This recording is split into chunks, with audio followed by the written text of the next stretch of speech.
I accidentally came across the existence of an English plum pudding, which is what I'd be making here. You're getting a picture of the internet because it needs to rest 3 to 5 weeks before we get to eat it, so we'll see the result then. I started by getting the dried fruit together, in my case plums and light and dark raisins. To that I add some candied orange peels. I chop up a small apple and add that as well. Then I take the zest of 2 oranges and the juice of one of them. I do the same with 1 lemon and mix everything together.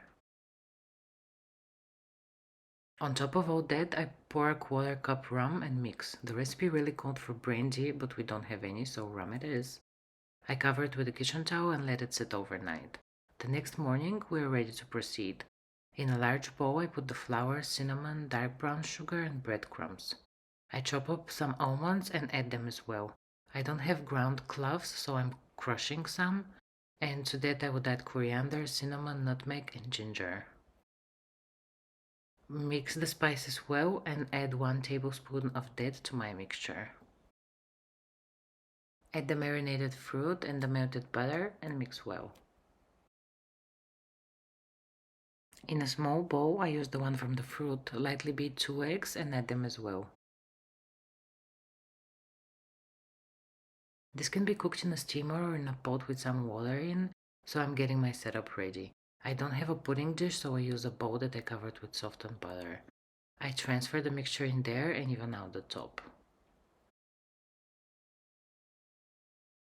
I would cover the pudding with 2 layers of parchment paper and then wrap it with foil.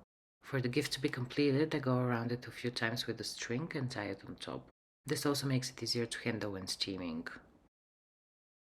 I'm putting it in the pot where it would spend the next 7 hours. It's important to check it every now and again to make sure it doesn't run out of water. 7 hours later, I am unwrapping and letting it cool completely. When cool, take a wooden skewer and poke a few holes. I would then brush it with some rum. If you want to go with the brandy, go right ahead. We're just rum people over here. Wrap it again with a piece of clean parchment paper and tie up 1 more time. Leave in a cool place for the next 3 to 5 weeks. I guess that's optional, but I would like to get the full experience, so I will be following up on that later. See ya!